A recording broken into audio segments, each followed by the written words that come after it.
Happy holidays, everyone. It is I, Mr. Orpheus. I am back. And I would like to introduce you to a man that needs no introduction. He is the honorable warrior, the comic book geek of the Empire State. He is a man who was prepared for the 700th issue of Amazing Spider-Man. His favorite character, I may add. Ladies and gentlemen, I give you the Mount Vernon Kid. Hello. Happy holidays, guys. Mount Vernon Kid coming to you again with another comic review. Don't mind the hat, like I said, in the holiday mood, as always.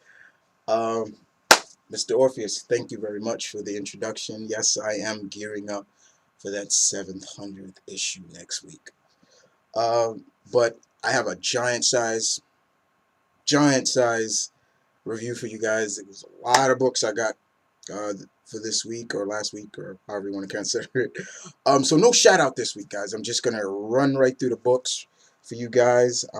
Might not be a lot on them. Like I may put more time into some and may not than the others, but all in all, just sit back, relax, grab yourself a cheese sandwich or grilled cheese. Yeah, grilled cheese. Yeah, or just because this is gonna be maybe pretty long. So like I said, let's kick it off. We're gonna kick it off in Marvel, and we'll kick it off with A versus A plus X. Gotta love a team up book. I love the team up books. I've always been a fan of team up, superhero team ups. Two heroes come together, common cause, you name it.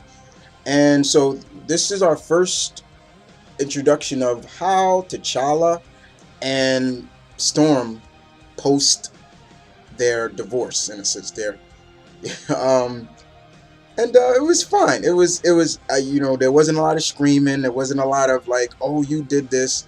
We find out that T'Challa fought for their marriage, but it was the council that said she's torn between two worlds. So we have to basically amalgamate the marriage. But it was really funny at times. Jason Aaron's wrote that issue, which was fine. He did a good job. I wanted to know how he was going to do with it. We saw in the beginning AIM trying to steal from Wakanda. Really? AIM? Are you dumb? Are you really that dumb? Because they thought because of what happened to Wakanda that their defenses would be down. This is Wakanda we're talking about, people. Ain't gonna happen. But it was fine. I did enjoy it. And the other story was written by Jason Admus, who, if that really was him who wrote on one of my past reviews when I was reviewing his Gambit series, thank you very much. We have him writing that, and it pits Clint Barton, Hawkeye, and him together, and they're trying to one up each other by trying to rescue this stage actress from this monster that just comes out of the ground. I believe it. I don't know if it's one of Mole Man's creations, one of his, but it just comes out of the ground and kidnaps this stage actress. And that was fine. So yeah, A plus X was still good. I really enjoyed it very much. Okay, so let's move on to the next. Avengers versus All New X-Men #4. How many times I've been saying it? The consistency is still there. There goes that word again. Bendis has been doing an excellent job. So it was the confrontation we all wanted to see, right? Did it live up to the hype? You damn right it did. It was really good. Cyclops seeing his younger self as he's like, what the hell? Okay, like, I've gone crazy. Maybe Xavier's not really dead. Maybe he's in my head. Maybe he's thinking he's doing this where he wants me to see. Magneto's like, what abominations are these? All kind of stuff. And then we got poor Jean, who is like her telepathy is coming into focus now, and she's just hearing the voices of Cyclops' mind is just shouting out at her, and she's like, oh my god, like, shut him up, you did kill Professor Xavier, and how could I love you and everything. It was crazy. It was to the point Magneto had to tell Magic, get us out of here. And pretty much they're like, how did this happen? Who's responsible? They're thinking maybe Emma had something to do with it. Maybe her telepathic abilities, she's lying about it. And, you know, they finally figured out who was responsible for it. But this was just so good. This has been one of the best series out of the Marvel Now lineup, in my opinion. Definitely. This was just so good. Alright. Move on to Astonishing X-Men. We keep it in X-Men. Astonishing X-Men number 57. Margaret Liu has been doing a great job on this. One of 4 of the female writers at, I believe 4 of the female writers at Marvel, and she's been doing great. This book spotlights on Warbird, as you see, and we find a little bit about Warbird.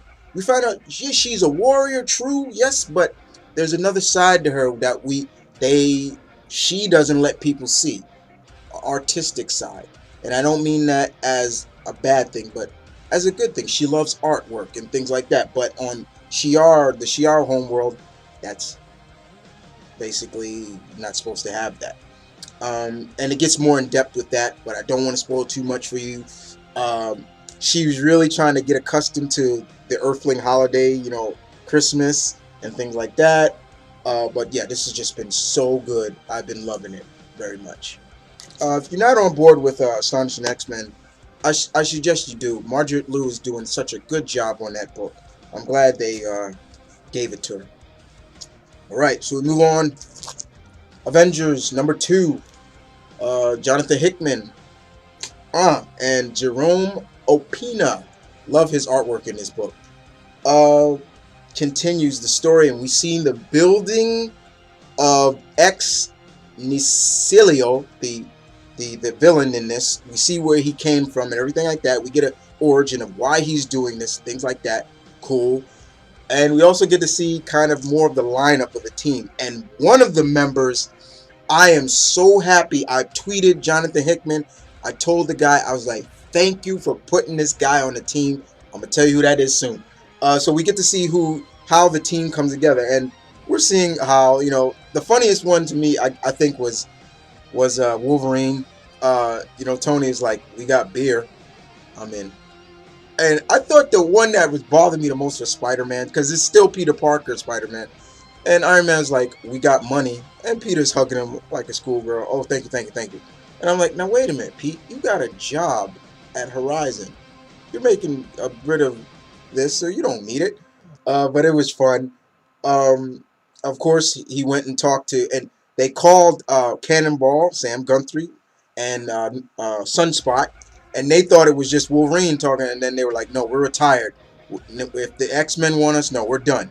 And then he's like, no, Captain America wants us to be part of the team, part of the Avengers. And they're like, we're in, you know. And he's like, wait a minute, but you said no. See, if it was an X-Men thing, no, we're done, because hated and feared, no, but we're Avengers, loved, and, you know, and things like that. And so I still think it was kind of bad to put that, in my opinion, but good to see Cannonball. I love Sam Guthrie, Cannonball, and I'm Sunspot's cool too. And of course, they went to Jessica Drew and Captain Marvel, Carol Danvers. They went in no problem. I love how Steve said, do I even have to talk to you, soldier? He's talking to Carol, and she's like, hell no. She's like, I'm in.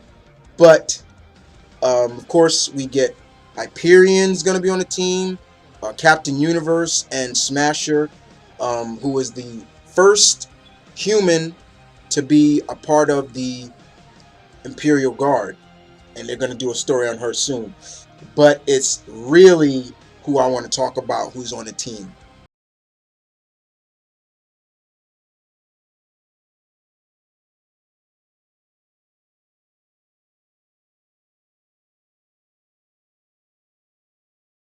Seeing who that was that Tony was talking to, Shang-Chi, Master of Kung Fu, the guy who trained Spider-Man and helped him create his own martial art, the Way of the Spider, is an official Avenger now. We don't see the entire team here. There's still some slots left, because I think it's like 25 members, but still. Shang-Chi. I love Shang-Chi, and to have him on the Avengers is just refreshing and just, oh my God, like, thank you, Mr. Hickman. This will give him more spotlight. And I am seriously looking forward to seeing where you're gonna take this. And of course, the new guy, um, what's his name, Manifold, who's like a teleporter. He can teleport anywhere, even as far as to Mars. And oh God, I'm looking forward to the confrontation with the new team and the Guardian. Thank you, Mr. Hickman. Good stuff. All right, let's go on to the next. Oops. Cable and XForce #2. Hopeless and Salvador LaRocca. I love Salvador LaRocca's artwork. We see a lot of things in this. We're mainly the one thing I'm gonna talk about real quick, because not a lot of action, but we do see some key things that are big in this book, in this issue, that I want to talk about. First of all, what's wrong with Cable? What's going on to him? We find out why he's having these headaches. Very serious stuff. Don't want to spoil that too much, but that's pretty much what it is. We also see kind of the situation of what's going wrong with Colossus, Peter's powers. Very sad stuff, but we finally get to see it. And basically it's basically Colossus. It does have to do, my diagnosis, my detective skills are right. It does have something to do with his steel organic skin, and I'm not going to spoil what it is, but it does have to do. But this was good. I did like the scenes between Domino and Hope. They were really fun. But yes, very, very interested now. More interested in this now, and see where this is going to go. All right. Captain America #2.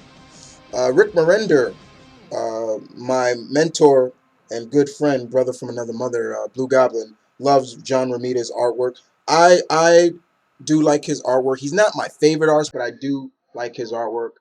And this story picks up a year after Cap landed in Dimension Z. I think that's the name of it. And there was a little baby that he took from Armin Zola's laboratory when he escaped. This is the baby right there. His name is Ian. I believe that's his name. And he's been keeping Ian alive all this time. And it's good to see, the science fiction side of Captain America back in the fold. Rick Mirender has been doing a great job. Don't want to spoil too much for you, but you just see the fatherly figure in Cap protecting this little boy, Ian, and the little boy basically calling him father, like father, and it's fine. It's really good to see that. And it just makes you wonder where this is going. Is Cap going to get back home? Things like that. Good stuff. I've just been liking it. I've been loving it. I knew Rick Mirender could do it. I knew it. Is it better than Brubaker's run? No. But is it good? Yes. That's how I look at it. All right. Captain Marvel #8. Kelly Sue DeConnick. This continues the story with Carol helping out Monica Rambeau, Photon, and yeah, just pure, man, can I say it? Yeah, girl power. You gotta love Carol. I'm sorry, I love Carol, and just seeing her be that strong female character that I know she is, it's magic. And Monica Rambeau, just as good as Carol. You can see why she held the name Captain Marvel too for a while. Kelly Sue DeConnick just does a very good job. The artwork was really good. The artwork works for Captain Marvel, definitely. It works for Captain Marvel, and it's just been great. It's been really good. I loved the scene where, since you all know Carol's powers, she can absorb. She absorbs energy, and that gives her, things like that. There's something that happens in this book that was just like, it gave me a kind of a, how can I put it, a DBZ nostalgic feel to it, and I was just like, that was cool, but I don't want to spoil it. You just gotta find out for yourself. All right, we move on to, if I was doing a top comic of 2012, this would probably be number one. Daredevil. Wade has just been doing such a great job on this book. The Man Without Fear, this is issue 21. We get down to the bottom of Coyote and his connection to the Spot. And man, do we get some great stuff in this. I don't want to spoil anything for you guys. It has just been great, and I can understand why the Ernstine Award awarded this series, what is it?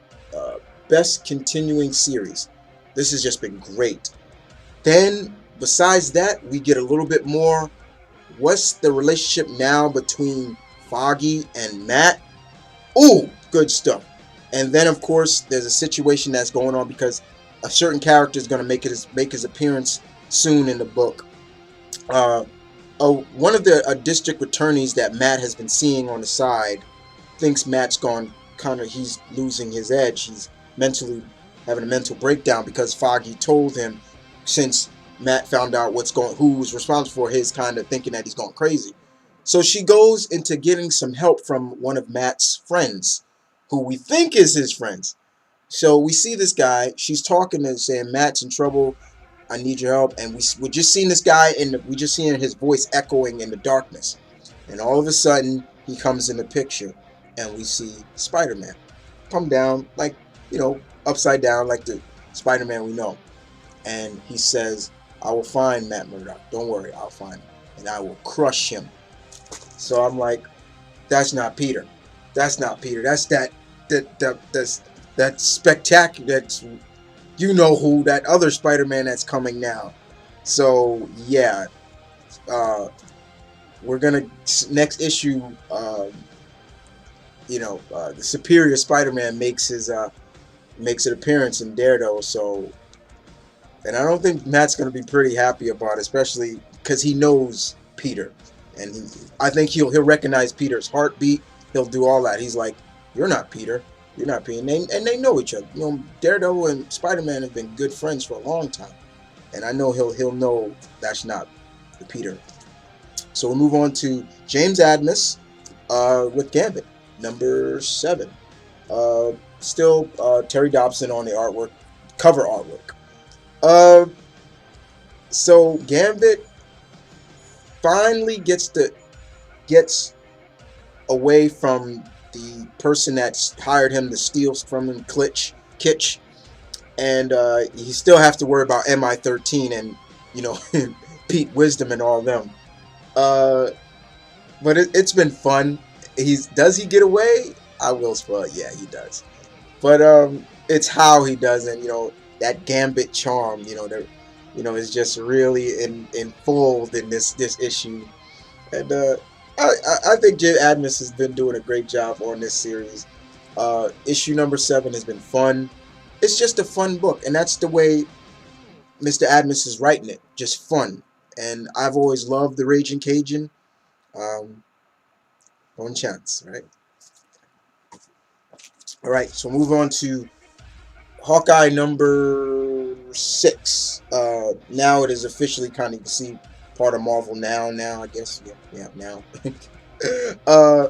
6 Nights in the Life of Hawkeye. Oh my God, this was good. This was fun and good. It's all about Hawkeye trying to set up his DVR.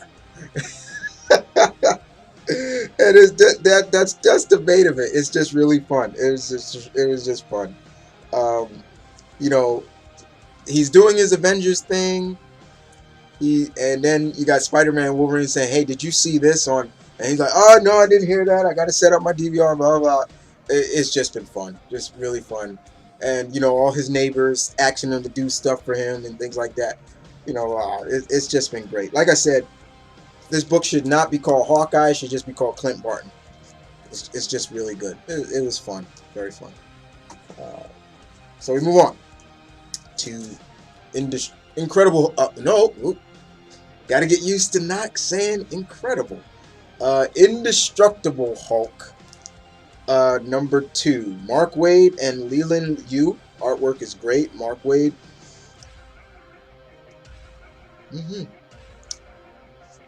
Mr. Wade, good stuff. So yeah, the first team up in a sense. You got a team up. Who makes an appearance in the book? Tony Stark.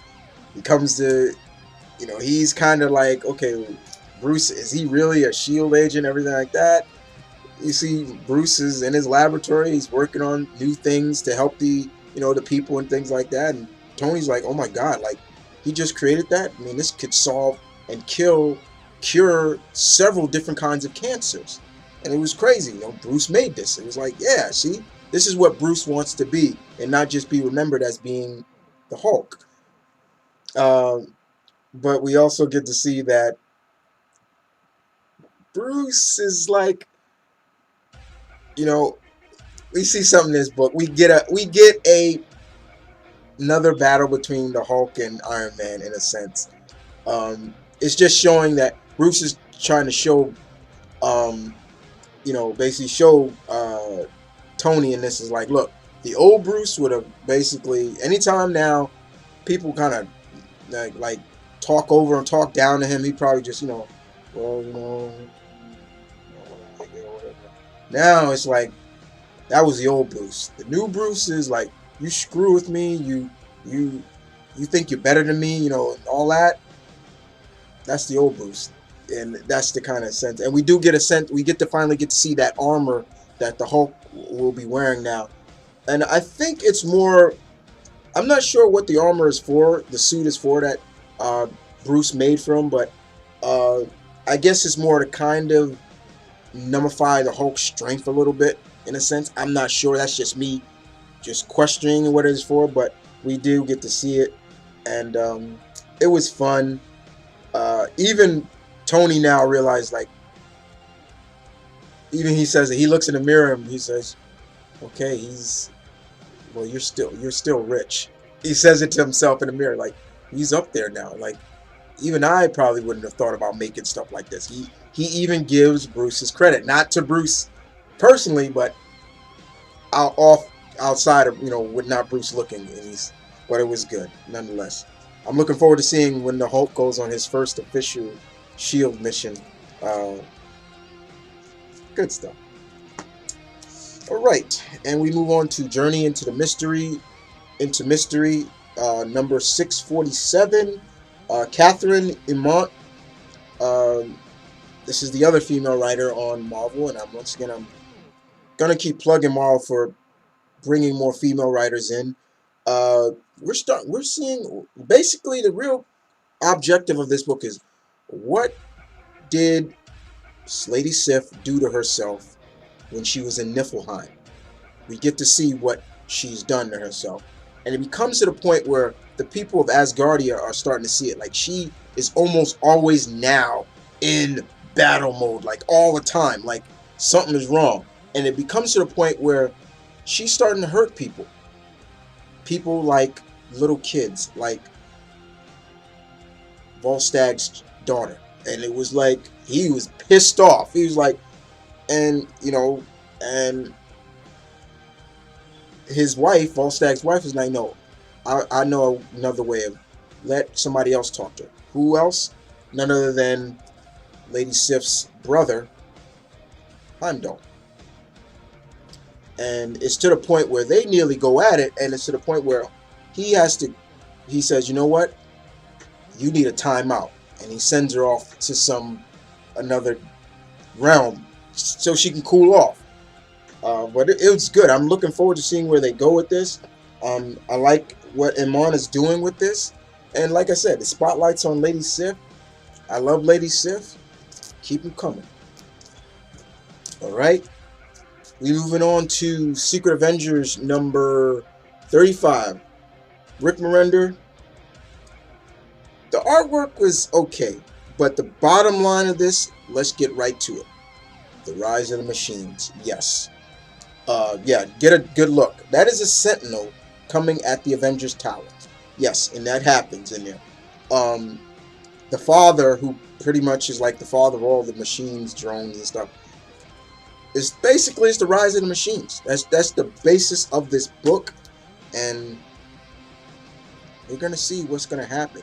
It becomes to a point almost they even almost take over Vision, but he's able to read it, but he's like so many voices in his head, and he's trying to warn the Avengers as well. But it's rise of the machines, pretty much. That's all I can say. Don't want to spoil too much on that. All right, moving on to Scarlet Spider 12.1. Like I've always said, sometimes a hit and a miss with the .1 issues, but this was a hit. This is all about human trafficking, you know, sex slaves and stuff like that, and Kane gets involved in it. He doesn't like it, and he gets involved. We find out who's involved, and he's not. And it's not just who's involved. We also get the hand, and yeah, it was just really. I don't want to spoil this book to it, but it was really good. We get to see more of like what makes Kane stay in Houston and not be sipping Mai Tais in Tijuana, as he always says, and why he continues to do what he does and don the costume of the Scarlet Spider. We also get to see a character that we haven't seen since his debut in Daredevil. Bruiser is back, and that was interesting to see. But there's one thing also now that I wanted to talk about, because it really has a lot to do with kind of how Peter Parker has with great power, there must always come great responsibility. This is Kane's line now. You know, it's like having a difference between the old Alan Scott oath, Green Lantern oath, and the Green Lantern oath of now. Now I can't remember by heart, but let's remember. I'm just gonna get into it. Where is it? Let's see. Okay, this is it. You ready? Here it is. With great power also comes the ability to rain down hell on those who prey on the weak. People who couldn't fight the monsters to stop people like me. I think that's the way I'll go. That's his oath now. And I'm like, okay. And there's more to it. The next, it kind of gives us an in-depth look, also like an epilogue of what's to come for Kane. But just a great issue. Yosh has been doing such a good job, and what a year it's been for the first 12 issues, in a sense, for Scarlet Spider. Good job. All right. Don't worry, guys. I'm almost out of Marvel. I got a couple more Marvel for you guys, but don't worry. So we move on to Thor, God of Thunder, Jason Aaron's. Can I jump up again like a little schoolgirl again? Yes. This is issue number 3. This is probably another one of those best books out of Marvel now. This has been so good. It's like Mr. Aarons has summoned the spirit of Jack Kirby to help him script this book. Because that is all I'm seeing. I'm seeing classic Jack Kirby, the King, and Stan the Man Lee's time with Thor. That is all I'm seeing. And it's been great. Jump again. It has been really good. And we are still getting more into the God Killer, the God Butcher, Gorg, and where's this going to end?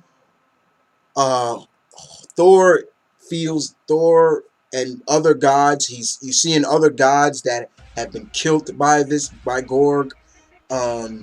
And Thor, he's got to stop this guy. He wants to stop it. We get back a little bit of where the next time he encountered back.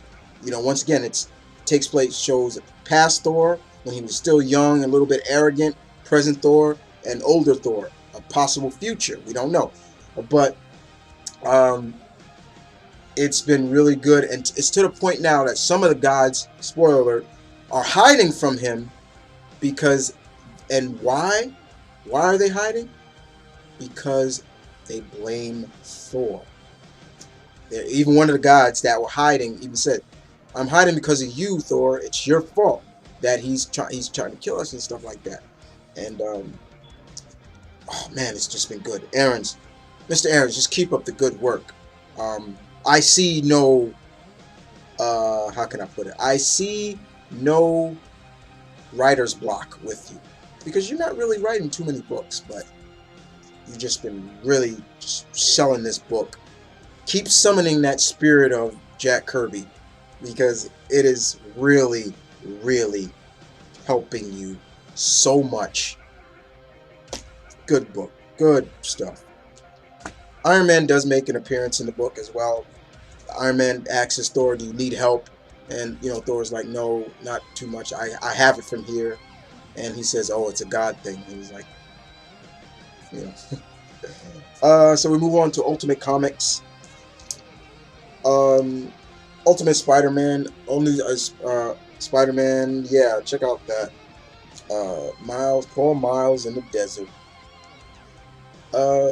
This is issue number 18. Bendis still does a very good job. Marquez's artwork is great, but I want Pesciolita back, Sarah Pesciolita back, and I'm hearing she's coming back soon. So I'm glad to see that, because her artwork was great.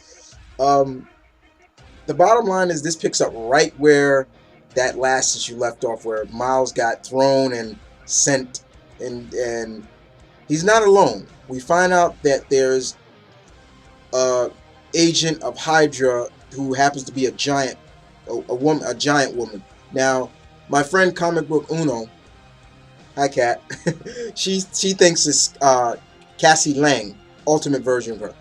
Maybe. But I think it's just a random woman who may have just has the giant Pym particles or whatever in them.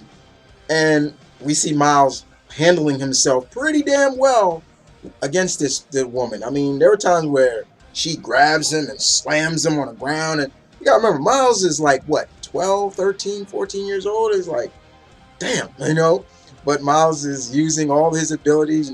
He can blend, using his, his going invisible, using his spider stinger on her, and he knocks her out. I'm talking, wow, just knocks her out.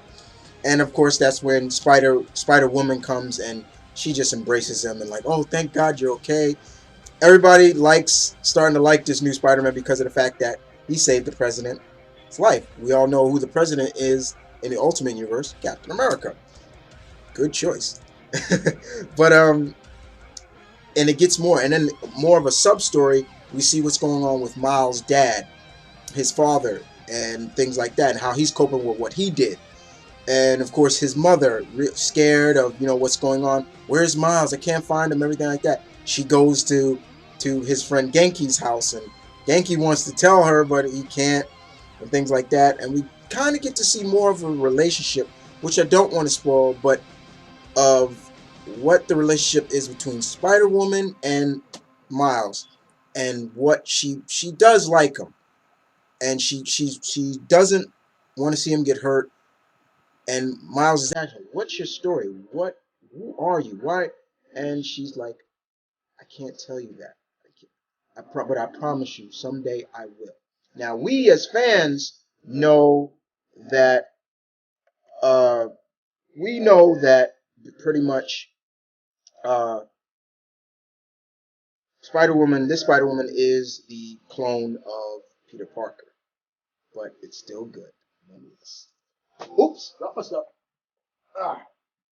Sorry about that. Yeah, this has just been really good, guys. Just such an excellent Excellent book. Bendis doing a good job on this. Very much. All right. Sorry about that. I dropped my book. Okay, we move on to Venom number. That is a badass cover. I love that cover. Look at that cover. That is nice. Look at that. Bendis. I mean, not Bendis. Venom number 28. Cullen Bunn. We get kind of an introduction of what it's going to be like for Flash in Philadelphia. He takes a mission in Philadelphia right now, but we do see him sparring with his girlfriend Valkyrie. Yeah. So I laugh at this, but I also like that's not bad, Flash. You go from Betty Brant, who I am a fan of Betty, you know, classic Spider-Man supporting character, to a goddess like Valkyrie.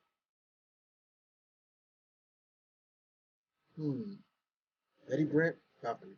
Betty Brant, Valkyrie. Betty Brant, Valkyrie. You decide on that one. But remember the investigative reporter that helped out Flash in a couple issues before? She calls in a favor. He's gonna come out there to help her, and basically, I'm gonna end it with this. It's Flash versus the UFOs. There you go. How does it end? I'm not going to spoil that. But yeah, it was good to see the UFOs and see how Flash could deal with the UFOs.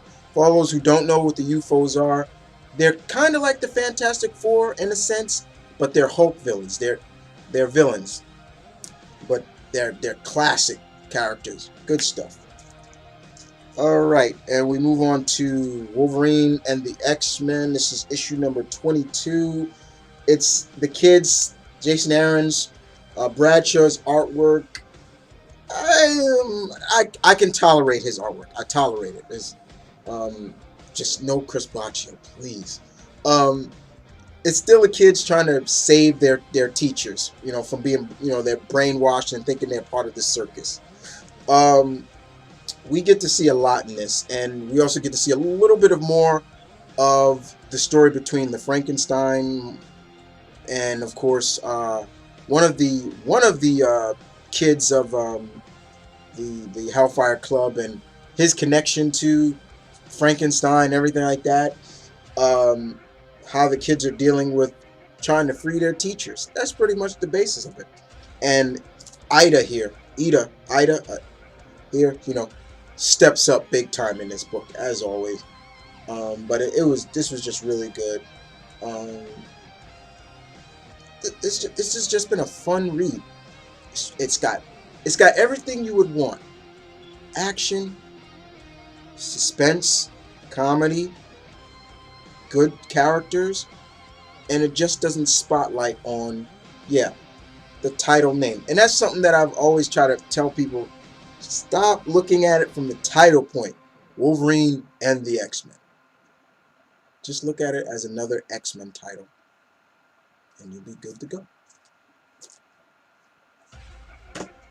And last but not least, for the Marvel books, XFactor 249, gearing up for that 250th issue. Peter David, should I jump again? This is for you, Mr. David. I'm giddy. I got the holiday jitters, dudes. Excellent issue. Oh man. Oh boy. So it's X-Factor in one of the 5 boroughs in New York. For all those who are not from New York, 5 boroughs. One of the boroughs is the BX, the Bronx. And they're in the Botanical Gardens in the Bronx. And they're still dealing with what's going on there and trying to help Pip. And all of a sudden, Monette comes out of her senses, and she's all pissed off. She's like, "He was in me. She's trying to hit everybody because they laughed at her. And I love how Laura just was like, "Monette," slapped her like, "Okay, we shouldn't have laughed at you, but get your head in the game now, okay? We got people to save," everything like that, and we got to stop this. If volcanoes are coming up all over the place and things like that. And finally, we get. Should I tell you? Should I spoil it for you? Say Pib comes back? Yes, he comes back. And he's ready. He wants to fight. But it was really good. They find out now that Madrick, Multiple Man, and Lyra are married. You know, they're like, so you guys are married now? It's like, yep. Mazel tov, you know, stuff like that. It was cool. This has just been really good. Really good. Yeah, the team has gotten smaller, but it's still been good. Peter David, don't leave this book. I keep saying it. Do not leave the book. Marvel, be smart and keep them on the book. Okay. Okay, so that's all Marvel. Let's get on to DC. And first of all, and speaking of DC, I want to applaud DC for making the right decision and bringing back my lady Gail Simone. Yes, Gail Simone is back on Batgirls, everybody. For all you Gail Simone fans out there, like yours truly, she is back. DC, you made the right decision. That was the stupidest mistake you could have made. And yeah, glad to see you rectified that. So I thought I'd get that out there for a second. So let's kick it off with Batwoman number 15. J.H. Williams III. Hayden Blackman. This is still continuing. This team up between Batwoman and Wonder Woman, but it's more spotlighted on Batwoman's girlfriend here, and her how she feels about her job and everything like that, and what she does on a daily basis, and protect the people of Gotham in a sense like that.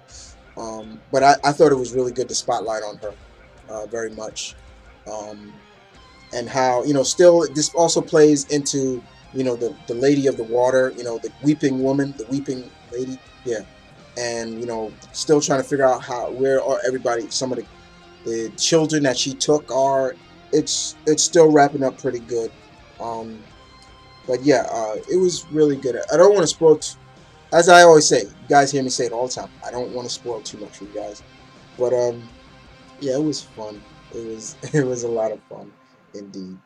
I'm looking forward to seeing the confrontation between Medusa and Batwoman and Wonder Woman. But yeah, good stuff. All right. Next up, Birds of Prey, Dwayne Straczynski. I hear he's about to leave. He'll be leaving this book soon, I think after issue 18. I'm going to miss him on this book, but I still got other books that he's writing, so I'll be still following him. Issue number 15. We say goodbye to another member of the team. I'm going to spoil it for you, yes. We say sayonara to Kitana. And not in a bad way, but she didn't die. And the birds are still in Japan. Okayama, Yokohama, Japan. And they're still dealing with the group called the Daggers. And because they're still trying to find Katana. The Daggers have her and everything like that. And it was fine. It was really fun to see. We see Canary, Dinah, going there. Like, I think she used her Canary Cry at full power in this one. Like, she just went times 10 with her Canary Cry in this. It was really fun. I always love watching the girls just kick ass and take names. It ended really nice though. It didn't end on a bad note. How Poison Ivy's departure from the team ended. It ended really nice. Kitana has decided, and this is where the focus of her series is going to take place, which I will pick up. I am a fan of Kitana, and her name, you all know her real name, Tatsu. That's where her book is going to focus on, because basically she's going to stay in Japan and deal with threats that still the daggers and everything else has to deal with. So she won't be going back with them. So, but the girls have a big group hug and everything like that. It was fine. However, when one member leaves, Batgirl says, you know what? We need to bring in another member. Who is that? I'll show you. Let me show you who that is. Batgirl says, she says basically, Babs says, you know, basically, so we're down to 3 members, pretty much where we found ourselves when we first met. We need a 4th to battle with the battle. The battle with the daggers proved that, and I have somebody in mind. Dinah says who, and Starling says, "Oh, please tell me it's Wonder Woman." Bear with me now. It's a strange choice. This is Batgirl talking. Then why did you suggest it? Same reason you tapped Poison Ivy. You thought she brought a particular skill set to the team. Well, so does my candidate. And there you go. Yeah, the Talon that appeared in the annual, and even Canary. A Talon? Are you crazy? They're killers. And Batgirl says, an old friend, old and new friend. Crap, we're dead. But yeah, she's they're gonna have her join the team, and I seen a picture of they're gonna be fighting sometime later. I seen one of the covers. They're gonna be fighting Mr. Freeze and people like that. But I think a 4-member team for the Birds of Prey works. I mean, I'm hoping that DC maybe starts bringing in more members, maybe 6, at least 6. But I do believe Batgirl is right about one thing. They do need 4 members, and Katana was great. I'm gonna miss Katana being part of the team, but I am looking forward to her series. Now, as for Justice League of America, everybody wants to know, am I gonna pick that up? I say I'm not really, but my girlfriend says she'll pick it up for me. If anything, Destiny said she'll pick it up. She'll get 2 copies because she's gonna get it because of who's on the team. Fuck, man. So yeah. So she said she'll get two copies from she'll get one from me because I don't think I'd buy it myself. even for David Finch's artwork. Big fan of David Finch. All right, so we move on to Blue Beetle. Yeah, number 15. One more issue to go. Tony Bedard still does an admirable job of just all it is basically Jaime's just trying to get home. That's all he's trying to do. He's just trying to get home, and it ain't easy. It ain't easy. He's way from getting home. And everywhere, just when you think everything's safe, the fire keeps getting fueled, and it's really bad for Jaime. Not only that, he's got Sky Walker, I believe that's the name, the person who had the armor before him, the Aztec warrior, still chasing him, trying to get it back from him. Things like that. It's like, oh God, like it's like almost like, would you leave him alone? Like, get out of here. You know, things like that. It's really funny, but like I said, once Jaime gets out of one, he's in another situation, and it doesn't look good for him, and it doesn't look like it's gonna end on a good note for Jaime when that 16th issue comes around. But yeah, I'm gonna miss Beetle in his own series. I'm not sure if I'll pick up that Threshold book that all the sci-fi characters gonna be in that. But yeah, let's kick it off. Let's end it with a bang in a sense. So we move on to DC Presents Black Lightning and Blue Devil, number 15. puppets to Tobias Whale.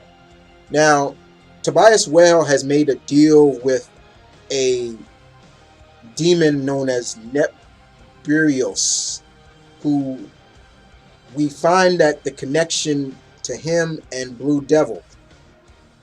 We find out what happened to him and why he looks this way when he fought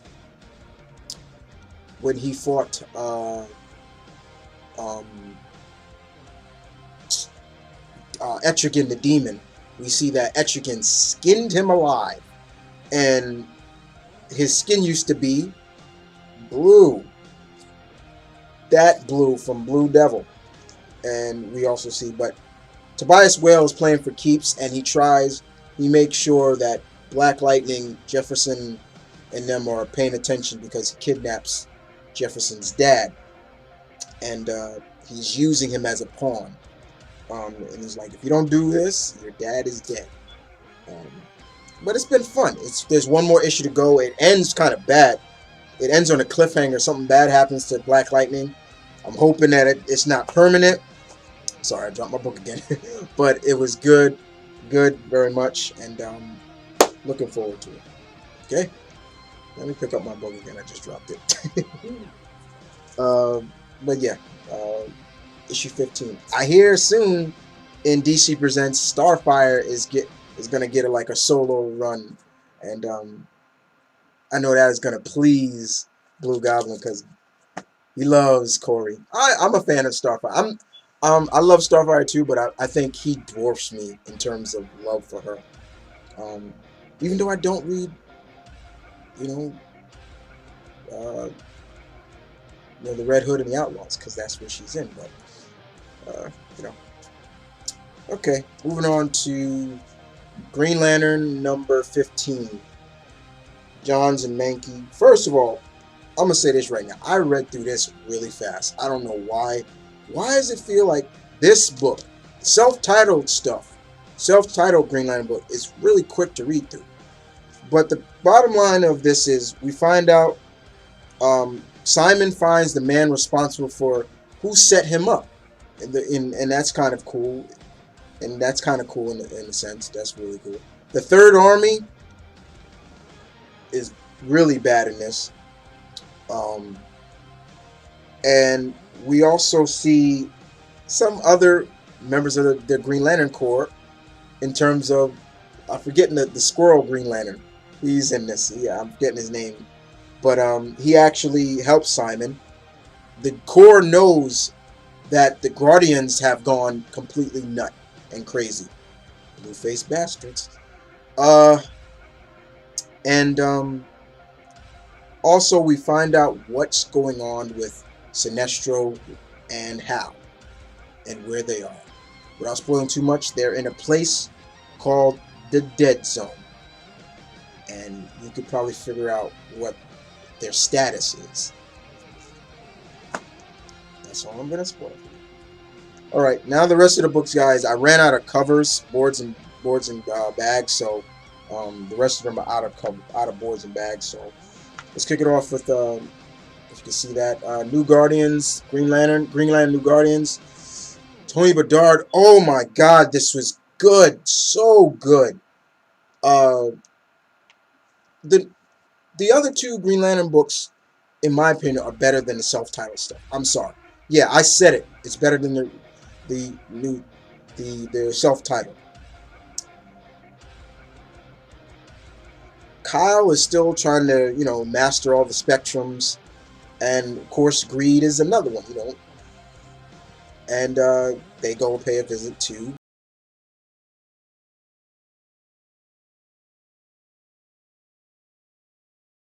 yes, but it is how they do it and how Carol makes him do it. We get to see something about Larfleeze in this that we've never seen in any of the books for it. We get a little bit more in depth of his character. That was really good. Not only that, we get to see the Third Army once again, and what they do to one of the Guardians in this book.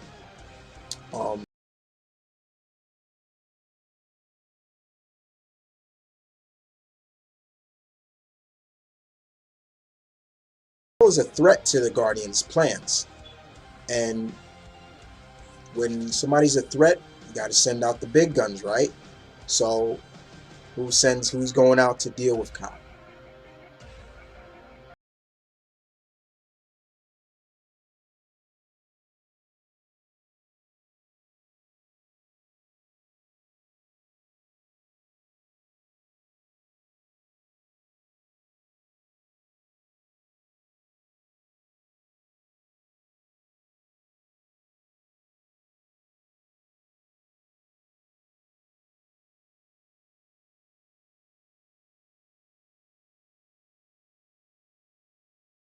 I don't want to say that. I'm not going to spoil who that Guardian is that died or did die or just got ripped up apart by the Third Army. But he says, as for my wayward lantern, I shall end this myself. So next issue, Kyle versus Gambit. Wonder how that's going to end. All right. We move on to He-Man and the Masters of the Universe, issue number 5, Keith Griffin, Philip Tan artwork. That is a nice cover. Can you get a shot? Look at that cover. That's really nice.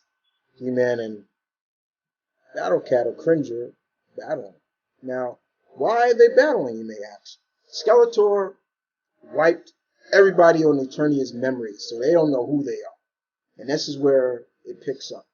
So basically, Adam and Teela are at the mercy of Evil Lynn. And she's got them fighting each other. Lo and behold, Skeletor is in Castle Grayskull. And he still can't tap into the power of Castle Grayskull. But he has the sorcerer, and I think he kills her. He snaps her neck. I was like, oh my god, he snapped the sorcerer's neck. But Adam and Teela try to fall off. They're on like this railing, and it's a pit on each side, and they fall into it. But Adam and them fall in. They find the power sword, as you can see this, his sword of power, and Adam's like, I think I know what this is. Maybe it's even in a stone, like the sword of Excalibur. It's in a stone. Lo and behold, they're like, Teal's like, I hope that's your stomach growling. And then you know who comes out. And so they got to battle Cringer or Battle Cat, however you want to call him. But once again, Adam is reliable, and he takes out the sword, as you can see here. He takes the sword out, and all of a sudden, by the power of Grayskull, yep, and everybody knows, oh shit, oh, he's back, and things like that. Everybody's getting their memory back too, and of course, Skeletor says, come to me then, and bring your fools. The last time I took your memories, this time I'll take your lives. See, yeah, good stuff. This has been fun. I've been liking what they've been doing with He-Man. Child of the '80s, guys. I'm sorry. Okay, so we move on to Nightwing. Yeah, the cover. Yeah, we got another flip cover. Um, this is Nightwing's introduction into Death of the Family. Kyle Higgins and Barros' artwork in this was molto bene. Yeah, speaking Italian. I'm sorry, but yeah, this is Joker really takes it to Dick in this. It kicks off with Dick even saying, "Joker knows who we are," and what's the one thing that Dick loves more than Bruce and everybody like that? Harley Circus, that he owns. He owns it now. And Joker kills someone there. Don't want to spoil who that is. And 2 deaths are in this book. I don't want to spoil the deaths, but they are connected to Dick. pretty much. And it was the last death was really sad. But what was also key factor in this is between Dick and Sonia Zuko. Well, she changed her name now, but the daughter of Tony Zuko. They had a moment together. Um, as you can see, here they are together. You know, she's trying to console Dick and tell him like it's not your fault that that person died and everything like that. As you can see, and next thing you know, booyah! They're kissing, and soon enough, as you see, look, Dick just like, oh no, whoa, whoa, like you can't do this. I can't do this. And basically says, what's wrong? And basically, literally, I understand where Dick was coming from, but still, he kind of got a point. He's like, your father killed my parents. Like, you maybe not, you may not be responsible, but you're still Tony Zuko's daughter, and But then one side of me understands, but then another side of me is like, but that's her father, Dick. Like, she wants nothing to do with her father. So, kiss her, fool. Like, she likes you. She likes you and things like that. But this has been really good. This was really good. I think there's one more for tie-in for Nightwing. But yeah, good stuff. I think Kat said, Carmen Uno said, it's good, but she likes the Batgirl tie-ins better. I want to see the Teen Titan tie-in, especially with Tim and everything like that. All right, and we move on to Supergirl, number 15. This is still tying into the Hell on Earth story arc that's going on through all the Superman family books. I think he's playing with Kara.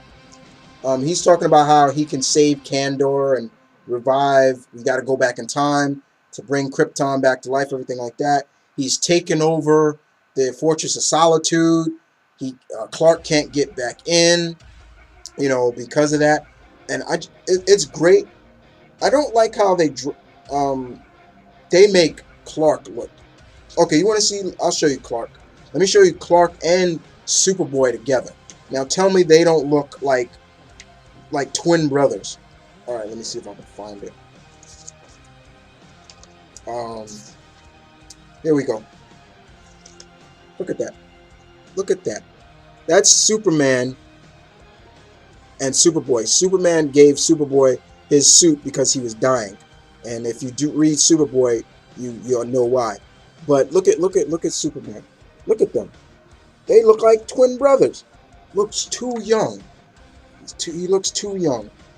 But pretty much basically, Hell here is just he's got Supergirl in his hand. He has her.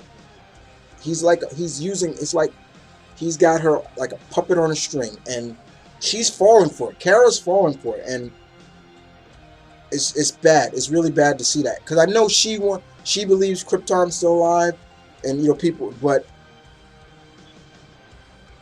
who are you gonna trust more, family or this psychopathic guy?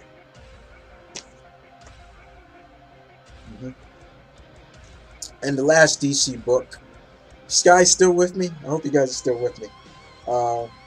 Last DC book, Wonder Woman number 15. Enter Orion. Yeah. I've been loving Brian Azzarello's run on Wonder Woman. I don't know the rest about anybody else, but I've been loving it. I am really, really kind of tired of hearing people say, oh, this about his run on Wonder Woman, it's not that, blah, blah, blah, blah, blah, blah. Everybody's entitled to their opinion, but for me, I don't buy it. I love it. I love it. And we get to see Orion make his debut in this. And you want to see what he looks like? I'll show you what he looks like. Let's get a good look at him. Let's see if I can get a good look. A good, There you go. There he is. See him? That's him. Not too different, but he's cool. Um, Basically, it's still about finding Zola's baby from, Hermes, but also Wonder Woman still knows she has all these other siblings that are children of Zeus, and that's pretty much what it is. So she's with her brother Lennox, another child of Zeus. Hephaestus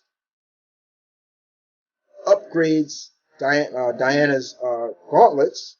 Cool. It was really cool. Um, and it comes to the point where we're about to see a fight between Orion and Wonder Woman. That's pretty much the end. But my favorite part in this is seeing Hera and Zola in together. And Zola even, she's like, like, it's not my fault. I just want my baby back. It's not my, and, Hera's going on about, yeah, you bastard child you had with my husband. And I love how Zola just says, look, I didn't cheat on you, okay? I didn't cheat on you, basically says, like, I didn't cheat on you. Your husband did. Zeus did. Basically saying, you know, why don't you kill him? Stop killing all these other kids, women that he had, you know. I understand, like, yeah, you're mad at, but that's your husband, things like that. That's how she basically put it. And she just wants her baby back. And I'm hoping she does get her baby back. And, Hera's like, room service sucks because they're in a hotel in New York, and you see her chowing down on some burger and fries, and she's like, this food is dreadful and stuff like that. Because Hera's mortal now; she's not a goddess. Um, but of course, the ending gives us a scene of a battle between Ryan and Wonder Woman. Now, as for what upgrades did Festus do to her gauntlets? I don't want to spoil that. You just gotta figure it out. All right. So let's move on to we're out of DC, and now we're on to independent. And so I got a few independent books for you. I got 4 from Dynamite, 2 from IDW, and 1 from Valiant. So let's kick it off in Dynamite with the Bionic Woman #6. Paul Tobin just doing a fantastic job on this book. This issue was action packed. We just see Jamie just kick major ass in this book, and see her live up to that title, the Bionic Woman. That's by far the best way to look at it. And she shuts down the group called the Mission. Just action packed, very good stuff, and I can't wait to the next story arc. But oh my God, this was just so good. I've been loving both the Bionic Man and the Bionic Woman. Like I said, Paul Tobin doing a good job, very good. Let me just show you some of the let me just show you at least a little bit of what Jamie kicking ass. Alright, let me show you. See if I can get one page out of here. This is really good. Okay, yeah, this scene, right. She's fighting this guy here that she kind of is responsible for making him into this. Look at her just beating the crap out of this guy. Like, most of her bionic parts are in her legs. So her legs are like really strong. And she can even shut down mechanical things as well. I love it. She's just been really good. And check this out. crash, like just smashes this guy's head. This is crazy. It's good stuff. All right, we move on to Green Hornet number 32. Um, this picks up right where the last issue left off, and mm, I'm just gonna tell you right now.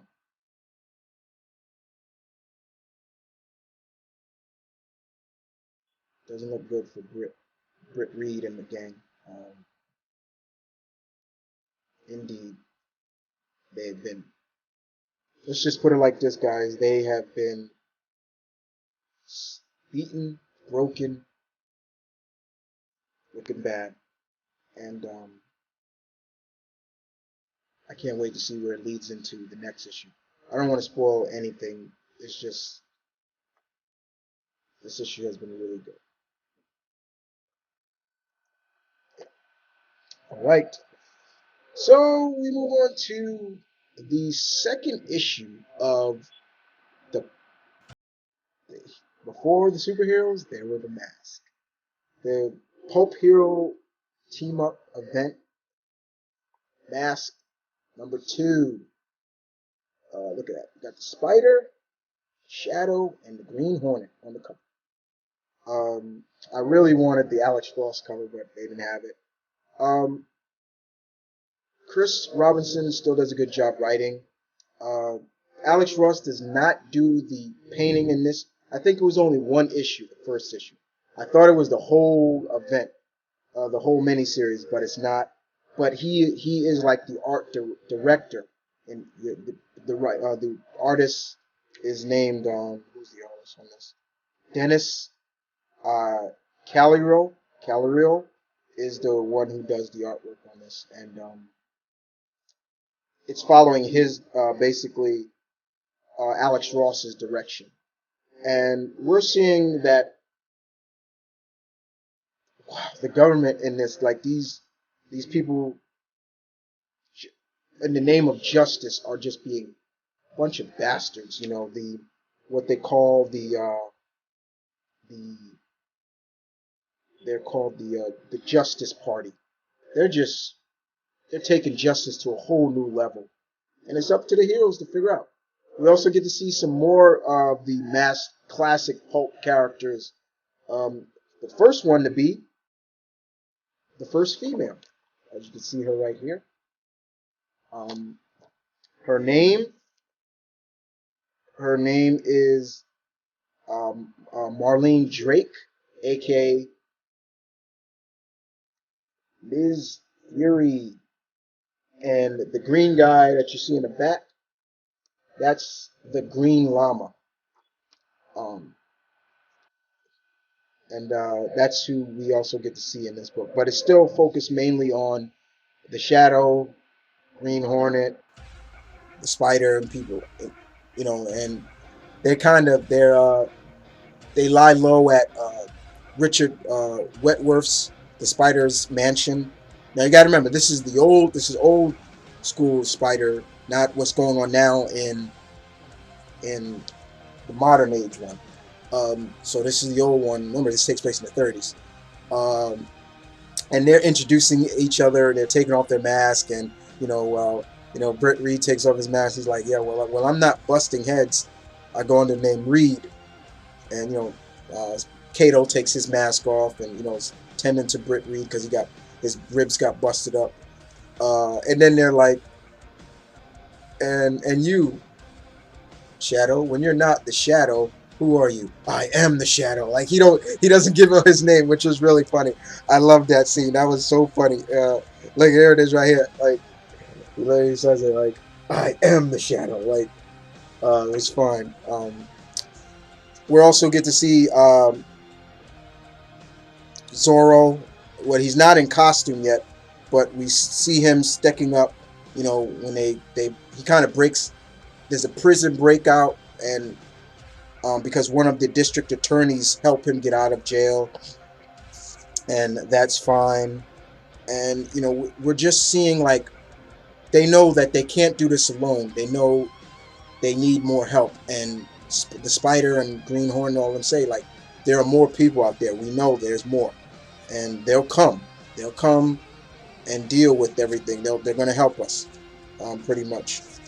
Uh, Basically, there are others. Others will find, us.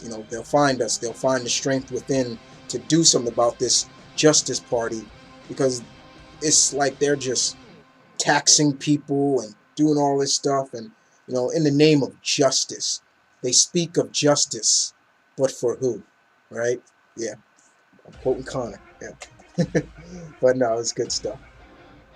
Been loving that. Besides, you know how guys I feel about the pulp characters before the superheroes. They were these guys. I'm loving them. So we move on from the Mask to the Spider, number 7. Um, Hope my two of my friends get this in time, and they'll enjoy it. David List still doing a good job. However, the book says Colton Worley on the cover as doing the artist, but he's not doing the artwork, and I was a little disappointed. I'm like, oh, you got an artist on there, and I'm not dissing the artwork on this. The artwork is done by a guy called Ivan Rodriguez. Not dissing your artwork, Mr. Rodriguez. It's good, very good. And the Spider is dealing with a villain in this called Lazarus. He's this crazed guy who enjoys. He sits in his apartment naked all the time and enjoys watching. He digs people, buries them alive, and he enjoys watching them pretty much fight for their lives, trying to get. And he just sits there watching them. And I'm like, this guy is crazy. And in the beginning of the book, we see that the chief of police, the police commissioner, who is the Spider's friend and husband to the woman that the Spider loves, supposedly dies. And then the mystery goes on from there and trying to solve it. But the Spider does what he does best. And figures out that the people that are supposedly dying are not dead. He even sleeps with the woman, the commissioner's wife, because he thought they were dead. She was grieving. They didn't want to be alone, and one led to another, and you know what happens. But when he comes back to life, yeah, I'm spoiling this because they were using. The Spider realizes that since the Spider knows a lot of toxins and he's kind of immune to poisons, you can't poison him because he's immune to it. His immune system is really good. He finds out that the person Lazarus uses toxins from the what blowfish? What blowfish it is? Oh crap! What is it? What blowfish? Damn it! I know it's a blowfish. He figures it out. Um, he uh oh crap! Like I know it's in here. Sorry guys, because I really want to find it. Oh, the venom from the puffish, the terohoditoxin, from the puffed up blowfish. So that's what Lazarus uses to kidnap people. He'll just sit on his porch and just watch people. There's one woman he's been watching for a while, and he's waiting his time, and he finally acts on it. But the Spider pulls no punches with him at the end, and this has just been such a good series. Not reading the Spider, get on board. I think the first 6 issues are now in a trade. So if you don't want to go through looking for the single issues, the trade's out. So that's all of Dynamite. Let's move on to IDW. The first one is is Judge Dredd number 2, Dwayne Swazinski. Like I said, Dwayne Swazinski. I like the cover, as you can see. Nice cover. Dwayne Swazinski does a good job. There are two stories in this. The first one, Judge Dredd, and is dealing with a rogue judge who was dishonorably discharged, and he's going around killing people because he was also a part of the psychic division of the judges. So he needs a little help from somebody else, Judge Anderson, Cassandra Anderson, to help out because she's part of the psychic division, and it was a good story. It was really good. The next story is all about Cassandra Anderson. It's just all spotlighted on her, and it was really good. She was dealing with someone who had lost her memory, and when she was able to help her get her memory back, she uses her psychic abilities in a sense and finds out that the person is actually a serial killer, and justice is served in a sense.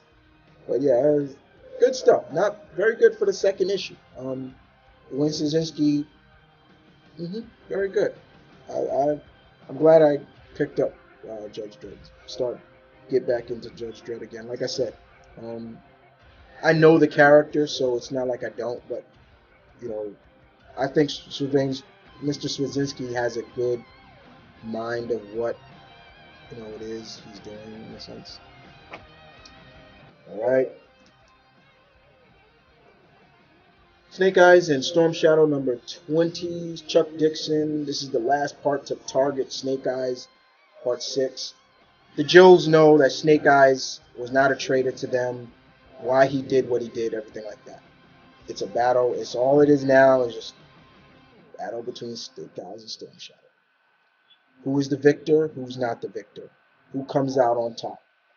Don't want to spoil too much for you. That's pretty much a synopsis of it. I believe there's one more issue for this because I know this series is ending because they're going to relaunch the G.I. Joe series pretty much. But it's good.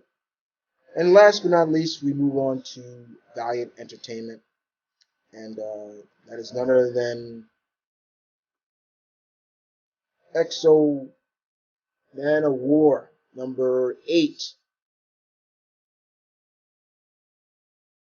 Basically, let's put it like this, guys. Alric and Ninjak take it to the Vine, who are a part of MI6.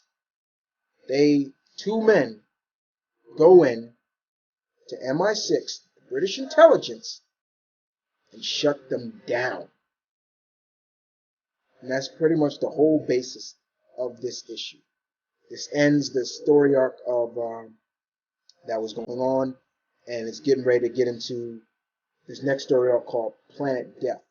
We find out basically from their intel, one of the half human, half vine of this story is basically that there's an invasion coming, and we also find out more about that. But Ninjak and Alric realize that we're allies, whether we like it or not. We have to work together. This is just one battle. There are more to come. And artwork in here by Lee Gambit was great. And Robert Venditti, just great. It's really good. Writing is just really good. This is best comeback company. Valiant has just made a serious comeback, and it has been great. If you're not reading Exo Man of War, give it a shot. I'm telling you, you won't be disappointed. Very good. Woo! Okay. So if you guys stood with me for almost a half an hour, I appreciate that very much. But other than that, that is all I got for this giant size review. Hope you guys enjoyed. You guys know where you can find me. You can find me on Twitter, Tumblr, Facebook, you name it. Triple threat. You can find me, or you just find me here. If you got questions you want to ask me, no problem. But other than that, this is Mama and Kid saying peace and love. Stay tuned. Keep real, guys. As always, happy holidays. This is actually no, this is not the final review for 2012 for me, but it's coming to. It's geared up. But other than that, I will see you guys next week with, yes, and we all know it's coming out next week, that big 700th issue. So find out what I thought about it. Be here or be square. But other than that, guys, y'all have a safe and happy holidays.